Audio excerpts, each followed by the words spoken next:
안녕하세요. 30대 남자입니다. 어렸을 때 저는 빨리 어른이 되고 싶다고 생각했습니다.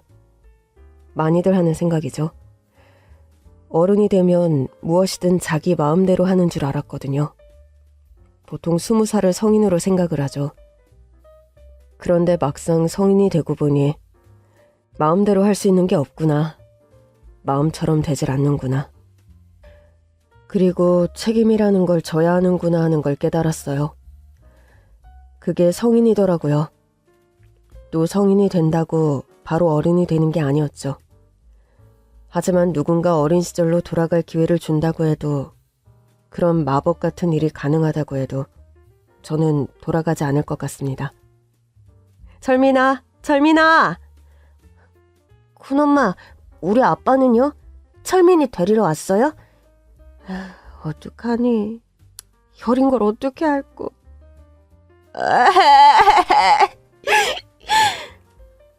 아유, 왜 우냐? 뭘 알고 우는 거야?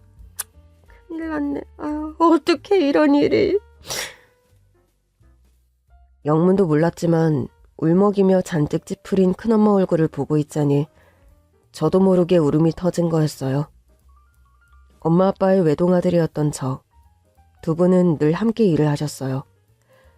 어렸던 저를 큰엄마 집에 맡겨두고 추운 겨울이었던 어느 날 두 분은 가게 문을 닫고 저를 데리러 가던 길 차 사고를 당했고 나란히 하늘나라로 떠나셨습니다. 아직 어렸던 저는 그게 무슨 일인지도 몰랐죠. 겨우 5살이었으니까요. 제가 아는 건 더 이상 아무리 기다려도 엄마 아빠가 오지 않는다는 것이었습니다. 아무래도 무리야. 계속 이렇게 데리고 살 수는 없다고. 애가 불쌍해서 어쩐대요. 가게 정리하고 뭐 남는 거라도 있어? 뭐라도 남겼으면 애를 맡아 키우기라도 할 텐데. 다 은행빚뿐이잖아. 상속 포기를 하는 게 맞지. 그럼 철민이를 어디로 보내요? 어머니한테 맡겨봐야지. 어머님한테요? 엄마 아빠가 나란히 세상을 떠나신 뒤 얼마 즈음은 평소에도 저를 돌봐주던 큰엄마 집에서 지냈습니다. 그런데 두 분도 형편이 넉넉하진 않으셨던 것 같아요. 저는 곧 할머니 댁으로 옮겨졌죠. 할머니는 연세도 많으시고 건강도 좋지 않아 혼자 사셨는데 가끔 보면 저를 예뻐해 주셨는데 아무래도 매일 보는 건 힘에 부치셨나 봅니다. 철민아, 네 앞으로 어떻게 하노? 할머니가 있잖아요. 이 할미 다 늙어가 힘이 딸린다 카이. 몸이라도 성하면 내 어떻게든 해볼락 했는디.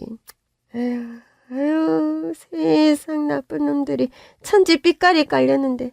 아니 뭐 한다고 그리 열심히 사는 젊은 아들을 데려갔노. 하늘도 참 무심하대. 제가 기억하는 할머니의 모습은 한결같았습니다. 밤마다 저희 엄마 아빠 사진을 쓰다듬으며 한탄을 하셨죠. 할머니 집에서 몇 개월을 지냈어요. 그런데 건강이 좋지 않으셨던 할머니와 계속 함께 지내지 못했습니다. 큰아버지가 저희 이모한테 연락을 했어요. 기차를 타고 멀리 이모가 있는 곳으로 갔죠. 너 왜 집에 안 가? 형아, 이제 나 여기서 같이 산다고 했는데.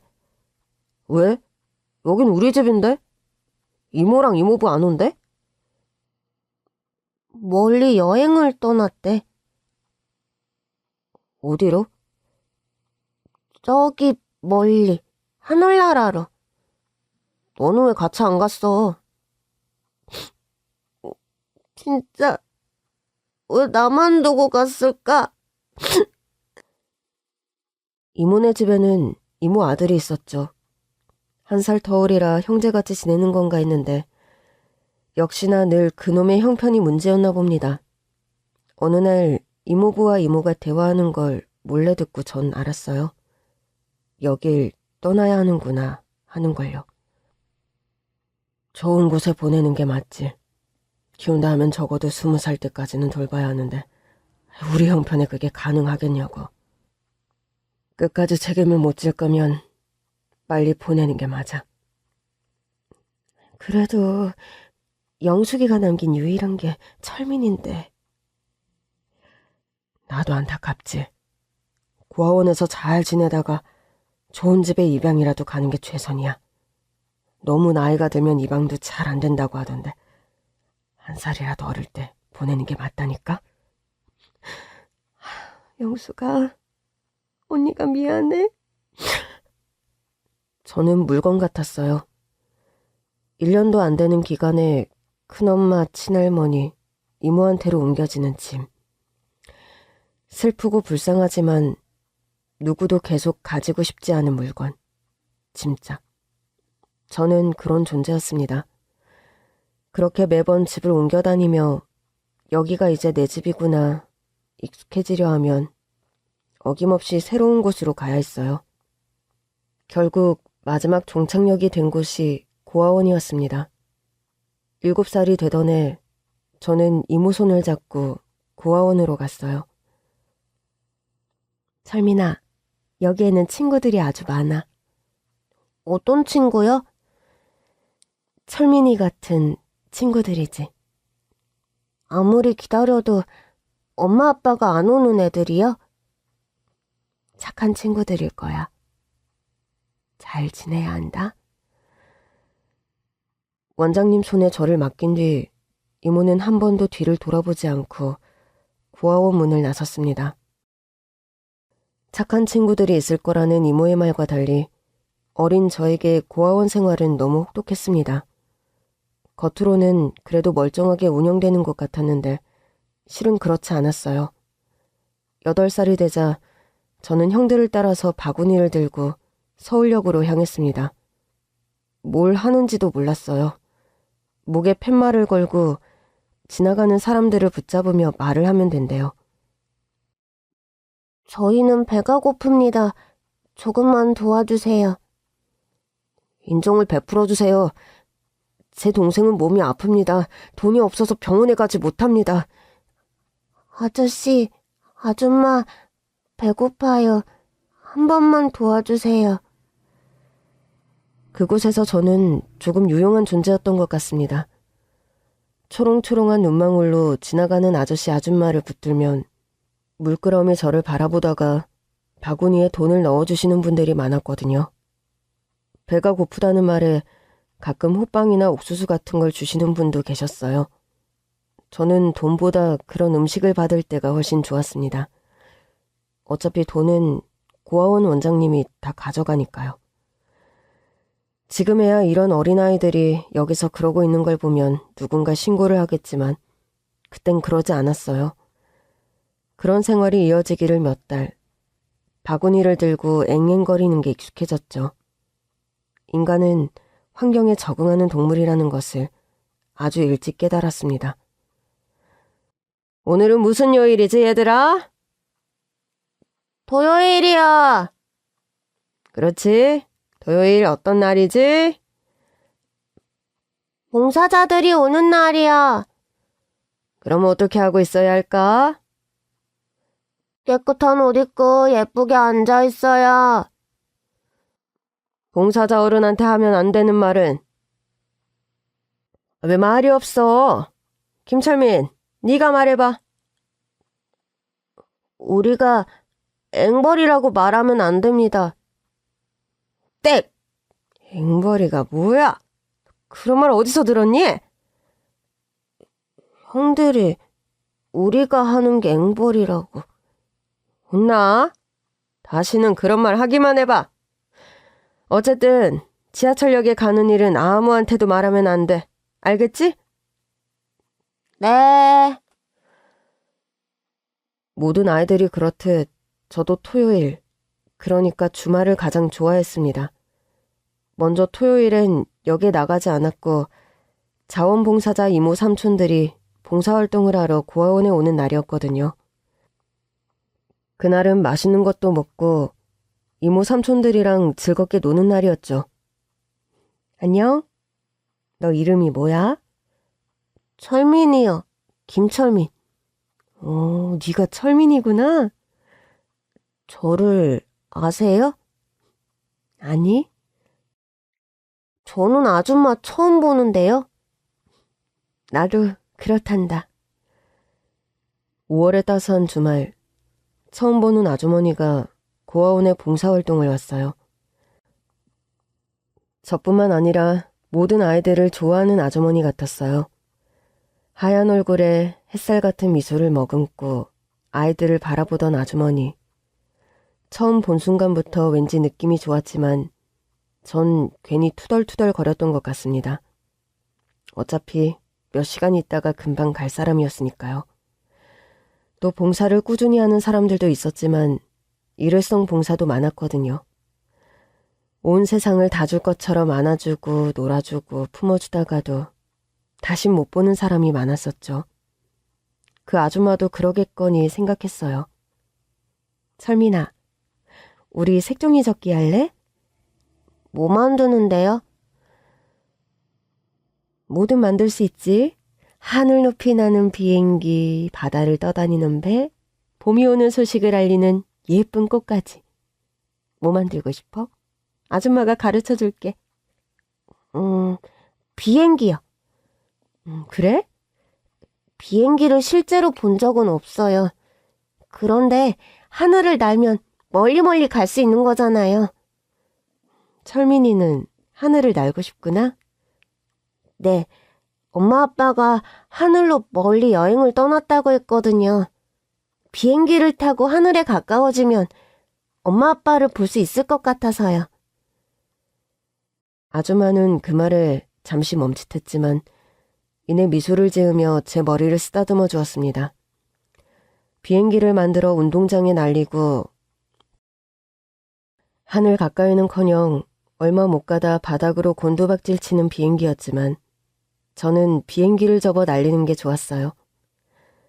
자, 이제 봉사활동을 마치겠습니다. 여러분 오늘도 너무 수고하셨고 저희 꿈꾸는 집을 찾아주셔서 감사합니다. 봉사시간 기록 필요하신 분들은 사무실로 따라오세요. 아줌마, 응? 다음에도 또 올 거예요?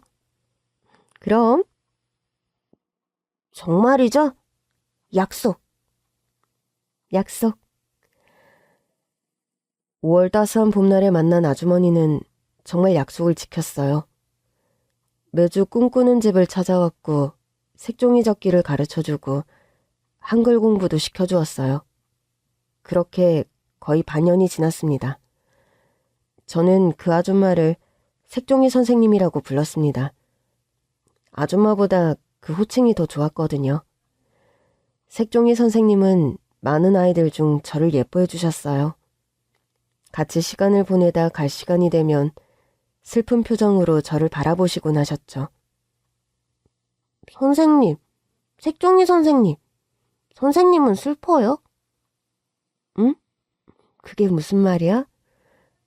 선생님이 슬퍼 보여서요. 응, 아니야. 선생님 안 슬퍼. 나는요, 색종이 선생님이 우리 엄마였으면 좋겠어요. 철민아, 아줌마, 아니, 선생님은 토요일만 보는 게 아니라 매일 봤으면 좋겠어요. 색종이 선생님을 보면 우리 엄마가 생각나요. 그런데 우리 엄마는 이제 못 보잖아요. 철민아, 철민이 어머니는 아주 좋은 사람이었어. 마음이 따뜻하고 용기 있고 어두운 밤하늘에 별처럼 빛나는 사람이었지. 우리 엄마를 아세요? 우리 엄마를 알고 있냐는 물음에 색종이 선생님은 아무 말 없이 제 머리를 쓰다듬어 주었어요. 진짜예요? 우리 엄마 아세요? 아니, 철민이 엄마는 꽃처럼 곱고 천사같이 착한 사람일 거야. 왜냐하면 우리 철민이가 이렇게 예쁘고 착한 아이니까. 색종이 선생님을 매일 보고 싶었지만 그 일은 이루어지지 않았어요. 그러던 어느 날 꿈꾸는 집 원장님이 어느 날 우리를 한 곳에 모아두고 말씀하셨죠. 너희들은 이제 뿔뿔이 흩어지게 될 거다. 왜요? 자세한 건 설명할 수가 없구나. 꿈꾸는 집은 이제 없어질 거야. 안 돼요!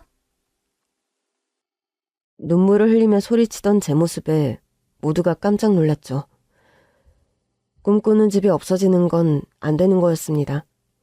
그럼 색종이 선생님을 더 볼 수가 없으니까요. 철민아, 새로운 곳에서도 지금처럼 착하고 바르게 잘 지내야 한다. 어른들의 일이라 어쩔 수가 없구나. 이때 저는 제가 어른이 아닌 게 너무 원망스러웠어요. 어른들끼리 마음대로 결정한 거잖아요. 나중에 알게 된 사실이지만 꿈꾸는 집의 운영 방식에 많은 문제가 있었고 누군가의 신고로 시에서 운영 정지를 결정한 것이었어요. 그러니까 우리를 시켜 돈을 벌어오게 하는 거, 그런 걸 시키면 안 되는 거였으니까요. 이미 몇 달 전부터 결정이 된 거였고 우리에게는 통보식으로 아주 급하게 말한 거였습니다. 저는 색종이 선생님에게 미처 작별 인사도 못한 채 먼 지역에 있는 고아원으로 가게 되었습니다. 새로 지내게 된 고아원은 이전 꿈꾸는 집처럼 아이들에게 그런 일을 시키지는 않았습니다. 그곳에서 학교도 다니고 잘 지냈어요. 단체 생활에 일찍 적응을 했던 저는 그곳에서도 생활 규칙을 잘 따르며 큰 문제를 일으키지 않고 지냈습니다. 원장님. 철민아, 왜? 혹시 누가 저를 찾지 않았어요? 글쎄.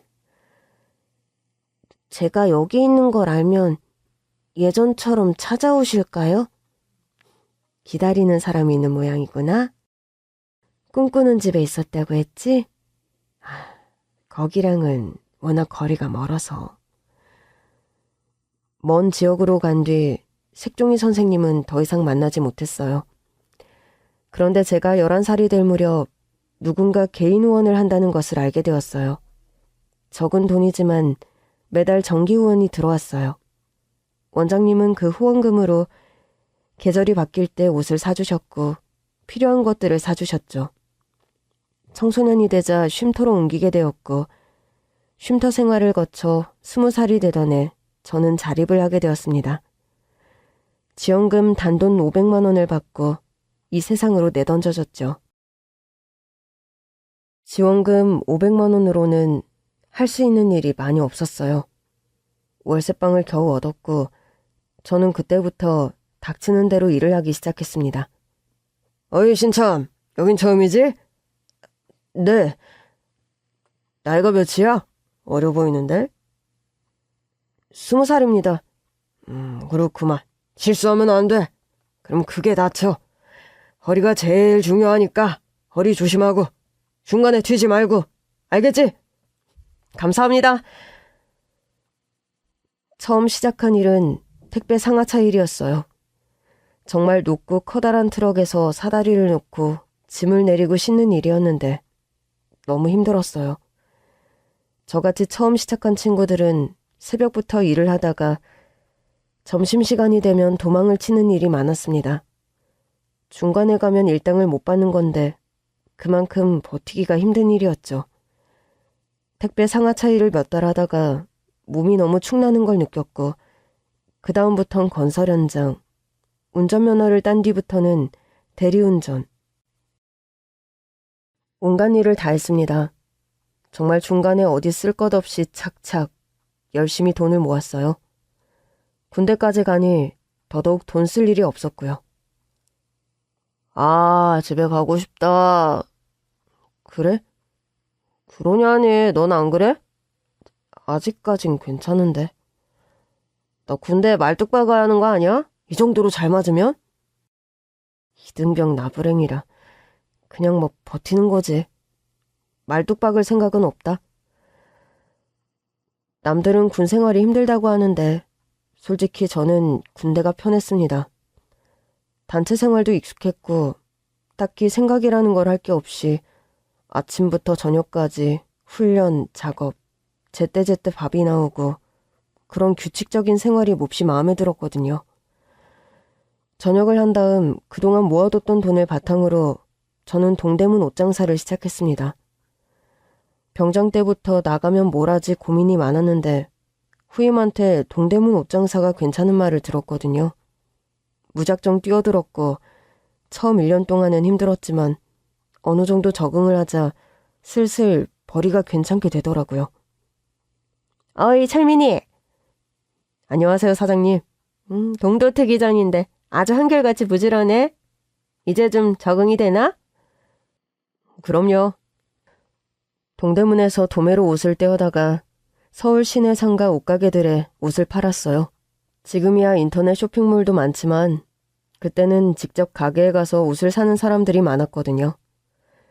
동대문에 복합 쇼핑몰 같은 게 들어서며 시장이 엄청 커질 때였습니다. 저는 처음에 옷을 떼어주는 일만 했는데 나중에는 가게를 냈어요. 상권 좋은 지하상가에 연 가게가 잘 돼서 하나씩 열게 된 게 체인점이 되었고 차차 인터넷 쇼핑몰이 생길 때쯤엔 동대문에서 도매로 자리를 잡았기에 반대로 여러 쇼핑몰들에서 제 사업장에서 옷을 떼어갔죠. 정말 23살 군대 제대하자마자 10년 동안 쉼없이 일했습니다. 김 대표! 안녕하세요 사장님. 아니 김 대표가 돈을 그냥 쓸어 모은다고 소문이 자자한데 그렇게 모은 돈은 다 어디다 쓴대? 돈을 쓰고 싶어도 쓸 시간이 없네요.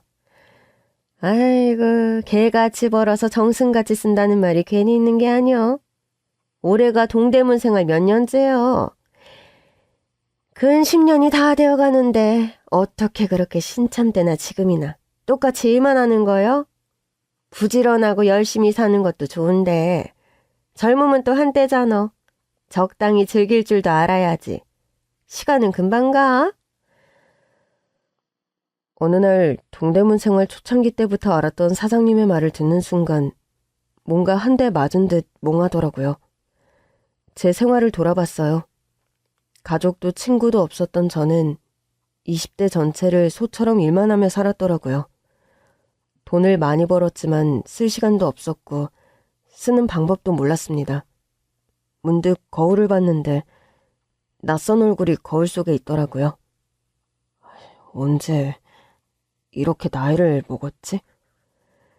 생일에도 저는 케이크를 사와 집에서 혼자 초를 밝혔습니다. 생일 때 왜 케이크를 먹는지 잘 몰랐지만 보통 사람들은 그렇게 하더라고요. 가족, 친구와 함께하는 날이었지만 그런 날에도 저는 혼자였죠.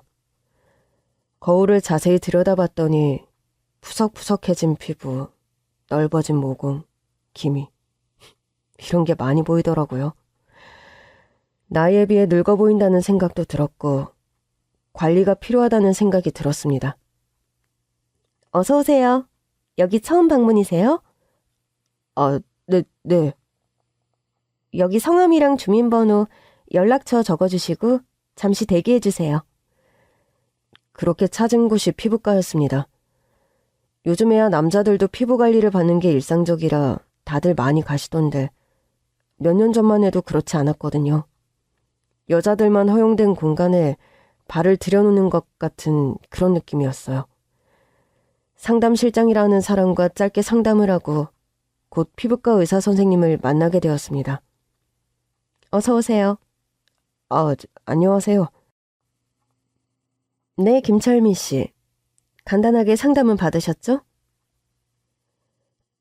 네, 이거저거 말씀을 많이 해주셨는데 뭘 어떻게 해야 할지. 일단 지금 외관상으로 보기에는 피부가 많이 거칠어 보이고 또 기미랑 모공 이런 잡티들이 좀 많이 보이네요. 레이저랑 여러 치료를 통해 개선할 수 있습니다. 피부과는 처음이세요? 네. 잘 오셨어요. 피부과를 찾은 환자들도 거의 다 여자인데 의사까지 여자 선생님이셨어요. 가까이서 제 얼굴을 들여다보는데 어찌나 부담이 되던지 하여튼 문제가 많은 피부였습니다. 요즘 피부과는 피부과 전문의가 없는 병원도 많더라고요. 공장용으로 가정의학과 의사만으로도 운영되는 병원이 많은데 저는 정말 의사가 있는 병원을 엄청 찾아서 간 거였거든요. 다행스럽게도 의사 선생님은 친절했습니다. 밝은 분위기가 그 진료실을 가득 채우는 것처럼 느껴졌어요. 오늘 치료 좀 어떠셨어요? 레이저 치료 좀 아프셨죠? 네. 계속 치료하면 좋아지겠죠? 그럼요. 오늘 감사했습니다. 피부과 의사가 진료하는 피부과는 기본적으로 가격이 비쌌습니다. 하지만 어차피 돈은 많았기에 저한테 가격은 별로 중요하지 않았어요. 의사한테 제대로 된 피부 진료를 받고 싶었거든요. 첫 치료를 마친 뒤 그 자리에서 10회의 관리를 결제했습니다. 네. 카드 할부 필요하실까요? 현금으로 할게요. 현금 영수증 해주시고요. 전액 현금이요? 네. 직원은 좀 놀란 듯 했죠. 아무튼 그렇게 피부과 결제를 마친 뒤 치료 주기에 맞춰 병원을 계속 찾았습니다.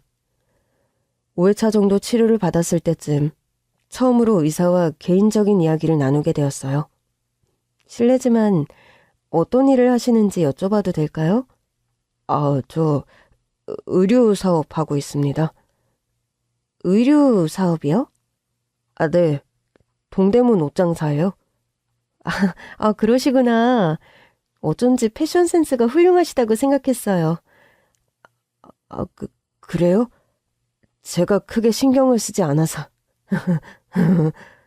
아니요. 잘 어울리는 옷을 아시는 것 같아요. 자연스럽네요. 감사합니다. 늘 감사해요. 요즘 거울 봐도 피부결도 많이 정돈된 것 같고 잘 케어해 주신 덕분인 것 같습니다. 한번 관리할 때 전체적으로 해주면 효과도 오래가고 괜찮을 거예요. 요즘 남자분들도 피부과 많이 찾으시거든요. 그렇군요. 처음 왔을 때 솔직히 좀 당황스러웠거든요. 금기의 구역에 온 것만 같은 느낌이 들어서요. 금기구역이라니 정말 재밌네요. 시덥잖은 농담에도 웃어주던 의사. 어느새 피부과에 가는 날이 기다려지더라고요. 그렇게 치료를 받다가 10회차 마지막 치료를 하는 날이 되었습니다. 사실 처음보다 많이 좋아져서 더 이상의 추가 치료는 필요가 없었죠. 마지막 치료를 끝냈는데 굉장히 아쉬운 마음이 드는 거예요. 제 인생 처음으로, 정말 처음으로 용기를 냈습니다. 저 선생님, 사실 오늘 치료가 마지막입니다.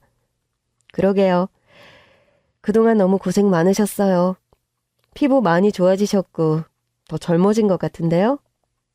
20대처럼 보여요. 선생님 치료 덕분이죠.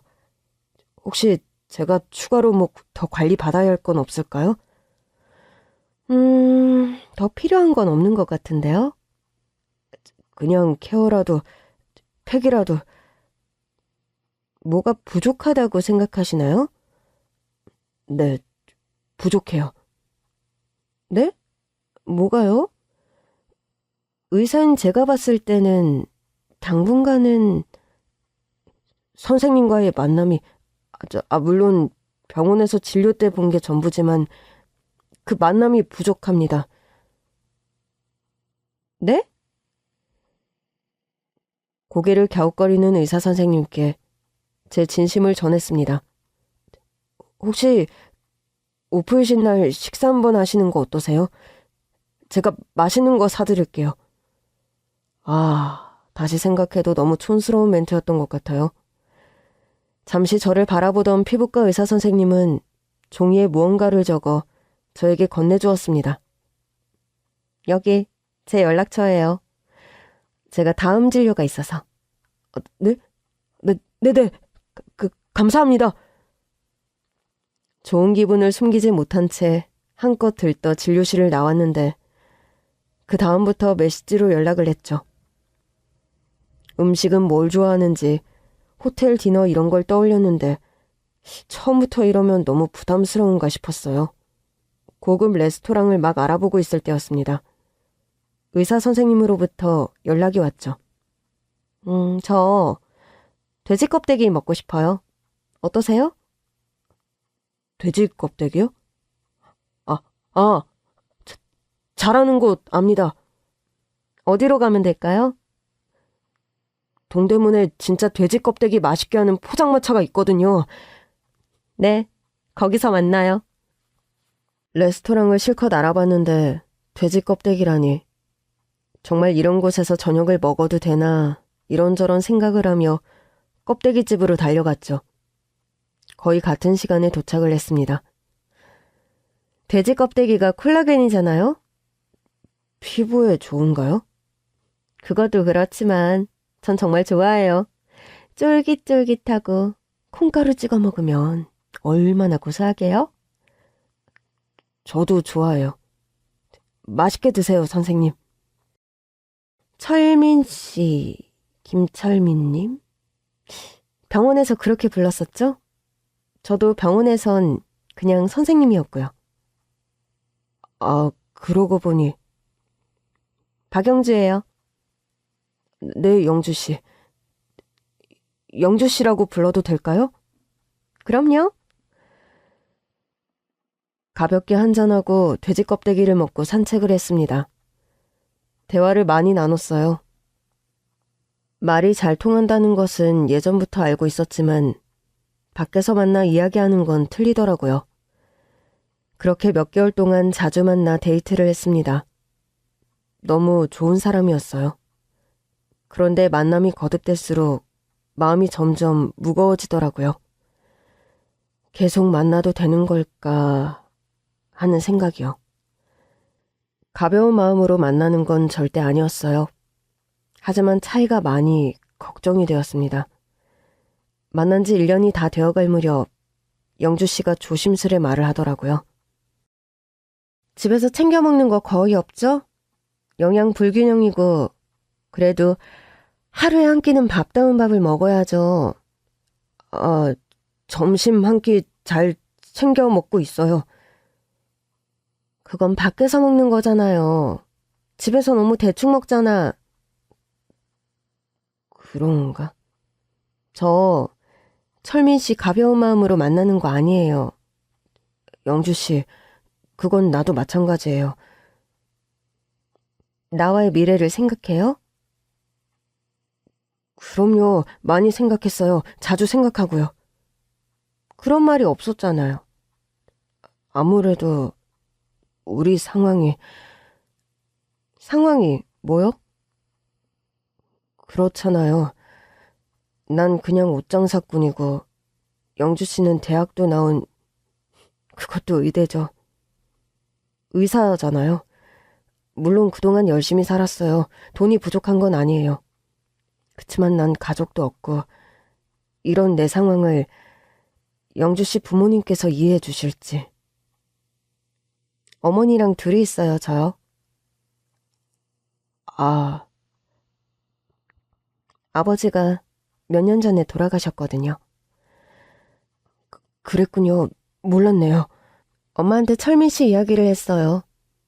1년 정도 만났다고 했고 좋은 사람이라고요.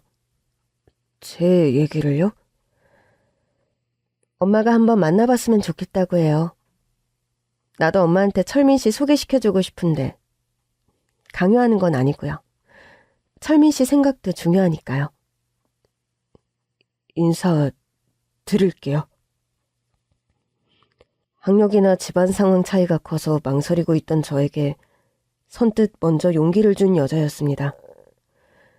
어머니께서 궁금해하신다는 말에 그리고 먼저 용기를 내준 그녀를 생각하며 저도 결심을 했어요. 양복을 맞춰 입었습니다. 그리고 어머님께 드릴 선물을 샀어요. 인사를 드리기로 한 날 저녁 시간이 되자 엄청 떨리더라고요. 한 아파트에 도착했습니다. 초인종을 누르자 영주 씨가 저를 맞이했죠. 왔어요? 들어오세요. 네, 안녕하세요. 어머님, 저 영주 씨와 만나고 있는 김철민입니다. 90도로 인사를 드리고 고개를 든 순간 저는 그 자리에 꼼짝없이 얼어붙고 말았습니다. 드디어 왔구나, 철민아. 인자하게 웃는 장모님 얼굴을 보는 순간 눈물이 펑펑 쏟아졌어요. 저는 그 자리에서 저를 10번 올렸습니다. 이렇게 만나는구나, 철민아. 세상에 이럴 수가. 잘 지냈니? 엄마, 철민 씨, 이게 무슨 상황이에요? 제 여자친구 영주 씨는 정말 아무것도 모르는 표정으로 놀라서 저와 어머니를 번갈아 보더라고요. 오랜 시간이 지났지만 저는 한눈에 알아볼 수 있었습니다. 그분은 어린 시절 저에게 따스한 온기를 전해준 색종이 선생님이었습니다. 색종이 선생님, 철민이에요. 제가 이렇게 자랐어요. 내가 영주한테 이름을 듣고 철민이라고 해서 설마 내가 알던 그 철민이가 맞을까? 얼마나 놀랐는지 몰라. 세상이 참 좁은 건가? 엄마, 철민 씨 알아요? 색종이 선생님이 뭐예요? 어떻게 된 거예요? 흐르는 눈물을 닦고 우리는 앉아서 이야기를 했습니다. 저와 색종이 선생님은 그동안 밀린 이야기가 많았죠. 고아원 청소년 쉼터를 나와 홀로 서기로 했을 때 색종이 선생님을 많이 떠올렸어요. 어머니 아버지가 떠나신 게 제가 5살 때니 슬프지만 사실 거의 기억이 없었거든요. 유년 시절 제 마음 빈 곳을 채워주셨던 것은 색종이 선생님이었어요. 기억나니, 철민아? 네가 예전에 그랬잖아. 너희 엄마를 아느냐고. 그땐 네가 어려서 말을 못했는데. 저희 엄마요? 돌아가신 어머니요? 그래, 이영숙. 내 친구였어. 정말요? 영숙이는 내 여고 동창이었어. 당시에 나는 이유도 없이 동급생들한테 따돌림을 받고 있었지. 정말 별다른 이유가 없었던 것 같아. 그냥 집이 좀 산다. 예쁘장하다. 그런 이유로 잘 나간다는 무리한테 거슬렸던 거지. 그렇게 찍히고 나니 다른 평범한 친구들도 나를 다 피하더라고. 그런데 영숙이는 유일하게 나랑 같이 도시락을 함께 먹고 나를 챙겨주던 친구였지. 저희 엄마가요?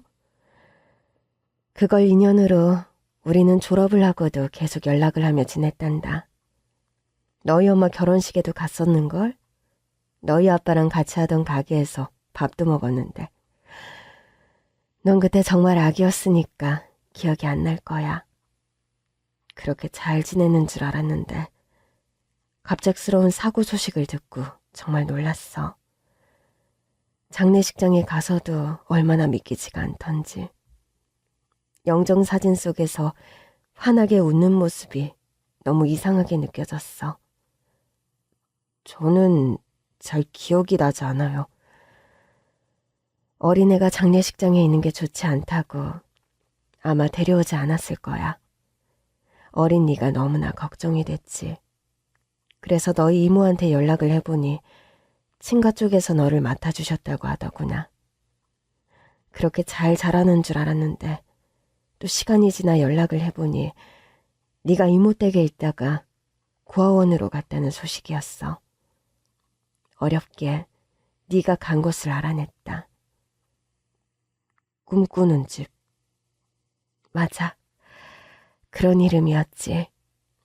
그래서 매주 봉사활동을 하며 너를 보러 갔어. 물론 다른 아이들 보는 것도 좋았지. 어렸던 너와 색종이를 함께 접고 비행기를 날리던 일이 아직 눈에 선하다. 그때 제가 했던 말이 기억나요. 제 엄마였으면 좋겠다고. 나도 기억이 난다. 그 말을 듣고 정말 한참을 고민했어. 그때 나는 결혼을 했고 우리 영주도 있었거든. 아마 영주가 4살 때였을 거야. 그래서 남편에게 조심스럽게 입양 이야기를 했었단다. 고아원 활동에서 알게 된 아이가 있다. 너무 착하고 예쁜 아이다. 그치만 남편은 8살이면 알 걸 다 아는 아이라며 양부모라는 걸 알면서 잘할 게 걱정이라고 했어. 또 영주한테 갑자기 오빠가 생긴다는 것도 영주가 어떻게 받아들일지 몰랐었지. 이해해요. 쉬운 결정이 아니잖아요. 남편을 설득하며 시간이 흘렀는데 꿈꾸는 집이 없어진다고 하더구나.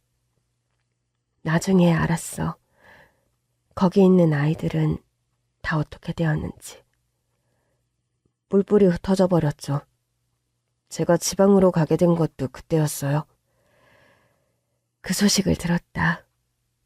너무 멀리 가버려서 예전처럼 주말마다 찾아갈 수가 없었어. 그거였군요. 갑자기 누군가 저한테 개인 후원을 하고 있다는 걸 들었어요. 20살이 될 때까지 돕겠다고요. 꿈꾸는 집에서 헤어질 때 인사도 못하고 그렇게밖에 하지 못한 게 너무 미안하구나. 아니에요. 정말 회색빛이었던 제 유년 시절, 색종이 선생님과 함께 했던 시간이 가장 빛났었어요. 형형색색 색종이처럼요. 그 따스함, 그 기억이 없었다면 계속 힘들었을 거예요. 전 정말 몰랐어요.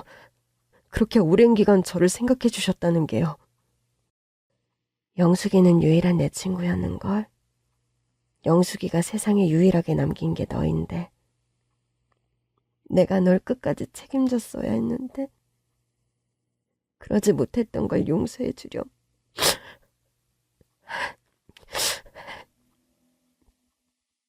고생 많았어요, 철민 씨. 정말로요. 엄마도요. 저 아직도 간직하고 있어요. 어떤? 고아원 떠나면서 제가 챙겨왔거든요. 그때 색종이로 접었던 비행기요. 저 그거 아직도 가지고 있어요. 세상에나 그걸? 빛도 바래고 낡았지만 이사를 다니면서도 버린 적이 없어요. 힘들 때마다 그 색종이 비행기를 꺼내보곤 했어요. 색종이 선생님이 건강하고 행복하게 지내시기를 바라면서요. 철민아, 정말 너무 고생이 많았다. 힘들었지? 그냥 앞만 보고 열심히 살았던 것 같습니다. 그렇게 살다 보니 정말 이런 날이 오네요. 먼 길을 돌고 돌아 전 색종이 선생님을 만났습니다. 성인이 된 이후 어느 정도 일이 자리를 잡힐 때쯤 생각이 나서 찾고 싶었지만 그 당시 있던 고아원이 사라진 데다 자원봉사자 기록이 있을 리 만무하더라고요. 그 다음 옮겼던 고아원에서 후원자 문의를 했지만 후원하신 분께서 익명으로 후원하길 원하신다고 했었고요. 그런데 그분이 영주 씨의 어머니였습니다. 영주가 소개시켜준 사람이 있다는 이야기를 했을 때 이름을 물었지. 김철민이라고 했어. 마음이 너무 떨렸단다. 그치만 동명이인이라고 생각했어. 어떤 사람이냐고 물었을 때도 착하고 좋은 사람이라고. 부모 없이 자랐지만 너무 훌륭하고 성실한 사람이라고 하더구나. 그때도 저한테 아무 말씀 안 하셨잖아요. 그랬지, 영주야. 그 이야기를 들었을 때 정말 그 철민이가 맞는가 싶더라. 그래서 직접 만나보고 싶다고 말을 했던 거야. 저는 정말 너무 망설였어요. 영주 씨를 좋아하지만 제가 자란 상황이나 모든 게 너무 부족하게만 느껴져서요. 왜 그렇게 생각했니? 그 누구보다 열심히 살아왔잖아. 부모라는 그늘 없이 얼마나 외로웠을지, 힘들었을지. 네가 너무 자랑스럽다. 하늘에 있는 네 엄마, 우리 영숙이도 같은 마음일 거야. 제 직업 때문에도 많이 망설였다고 해요. 의사가 특별한가요? 그냥 직업일 뿐인데요. 의류 사업을 크게 한다고 들었다. 어떻게 그런 일을 시작하게 됐니? 예비사위로서 장모님께 인사를 드리러 간 날, 우리는 정말 준비한 음식이 식을 때까지 시간 가는 줄 모르고 이야기를 나눴습니다. 물론 뒤늦게 밥도 맛있게 먹었고요. 그동안 어떻게 살았는지, 또 영주 씨를 어떻게 만나게 되었는지 다 말씀을 드렸습니다. 식사를 하고 돌아온 저녁, 정말 마음이 편했어요. 무거운 짐을 내려놓은 느낌. 뭔가 계속 달려왔는데 이제 하나의 쉼표를 찍고 그 다음을 이어갈 수 있을 것 같은 느낌이요. 그리고 서랍 속에 소중히 간직해왔던 종이 비행기를 꺼냈죠. 파란색이 흐릿해져 있었지만 이런 생각이 들었어요. 이 종이 비행기가 어쩌면 우리를 이어준 것 아닐까. 막연하게 하늘을 날고 싶다며 접었던 그 색종이 비행기를요. 철민 씨, 저 오프인 날로 예약했는데 그날 괜찮은 거 맞죠? 전 좋아요, 영주 씨. 영주 씨, 장모님을 모시고 어머니 아버지가 잠들어 계신 납골당을 찾았습니다. 장모님은 오랜 시간 어머니의 사진을 바라보셨죠. 영수가 나왔어. 오랜만이야. 오늘 철민이도 같이 왔어. 내 딸 영주도. 네 아들과 내 딸이 결혼을 하기로 했어.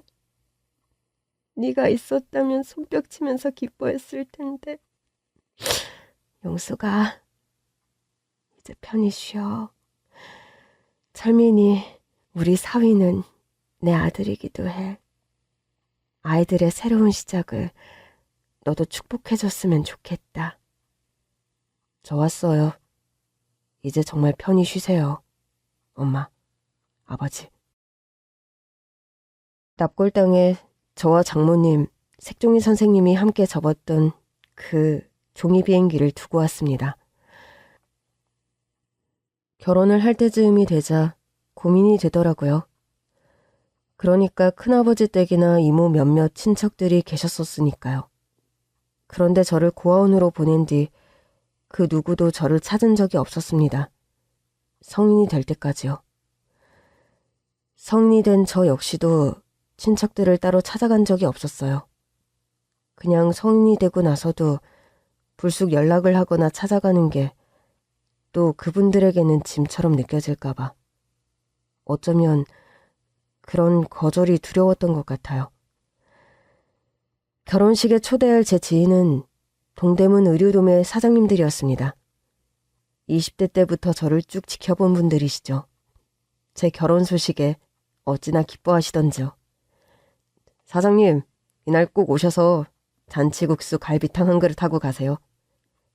살다 아주 백날 첫날 쉼없이 소처럼 일만 하던 우리 철민이가 드디어 장가를 가는구만. 응?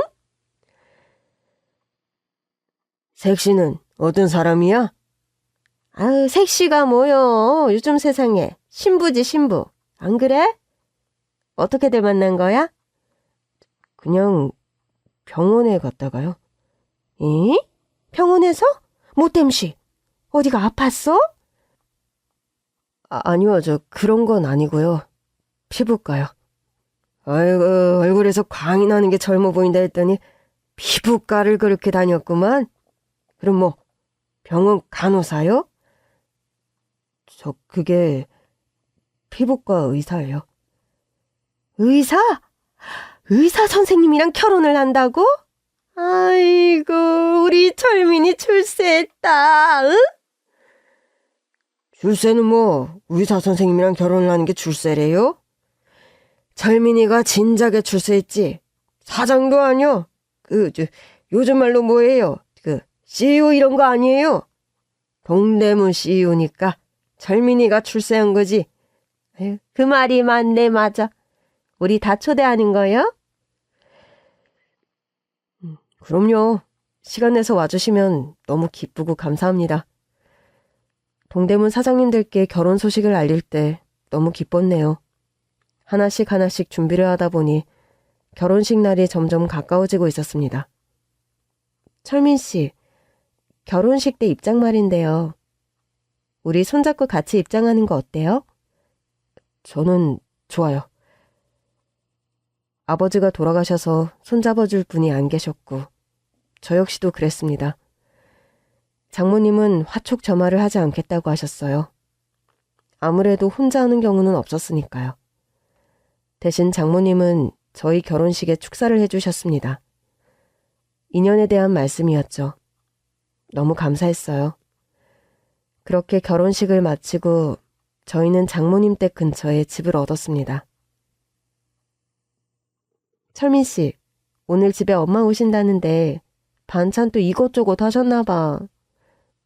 나도 들었어. 모시러 가겠다고 했지. 그랬더니 가까운데 그럴 필요가 없다고 하시네. 자기한테 먼저 연락한 거야? 우리 엄마도 참. 사위사랑은 장모라는 말, 흔히들 하는 말이죠. 그런데 저희 집은 더욱 각별했습니다. 아내를 만나기 훨씬 전, 아주 어릴 때 저는 장모님을 먼저 만난 것이었으니까요.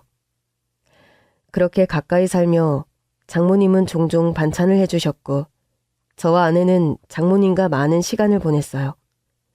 좋은 식당에 모시고 가 함께 식사를 하고 여행을 함께 다녔죠. 만약에 말이에요.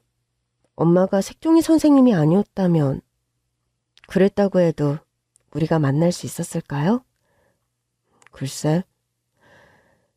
자기가 피부를 관리하기로 한 게 현명한 결정이었지. 피부과가 엄청 많았는걸? 그러게. 어쩌다가 내 병원을 오게 된 거예요? 먼저 피부과 전공의 의사가 있을 것. 이게 첫 번째였고 다음은 이름이었어. 이름? 봄날 피부과잖아. 이름이 마음에 들었어. 난 계절 중에 봄을 가장 좋아하거든. 색종이 선생님, 장모님을 처음 뵌 것도 5월의 따스한 봄날이었거든. 봄을 정말 좋아해. 이름 때문이었다니. 그리고 멀지도 않았잖아. 병원이 너무 멀면 잘 안 가게 되더라고. 그러게요. 피부과 처음 가는 사람들은 다 강남으로 가던데 자기는 안 그랬네? 어떻게든 결국 우리는 만났잖아. 만나야 할 사람은 언젠가 만난다는 말이 진짜인가 봐. 고마워. 늘 곁에 있어줘서. 나도 고마워요. 그렇게 우리는 결혼을 하고 행복하게 살고 있습니다. 고아원에서 자란 제가 이렇게 자라 결혼을 하고 가정을 이룰 거라고는 꿈에도 생각하지 못했어요. 모든 게 신기하기도 하고 그저 감사할 뿐입니다. 신혼생활도 즐겼지만 우리 부부는 주말 하루 고아원에 봉사활동을 하기로 했습니다. 일회성이 아닌 정기봉사였어요. 먼저 제안을 한 건 아내였습니다. 제가 미처 생각도 못했던 일인데 정말 아내는 색종이 선생님, 우리 장모님을 닮아 아름답고 마음이 고운 사람입니다. 봉사활동을 통해 만난 아이들, 또 정기적으로 후원하는 아이들이 꿈을 잃지 않고 씩씩하게 자라 어른이 되기를 간절히 바랍니다. 감사합니다.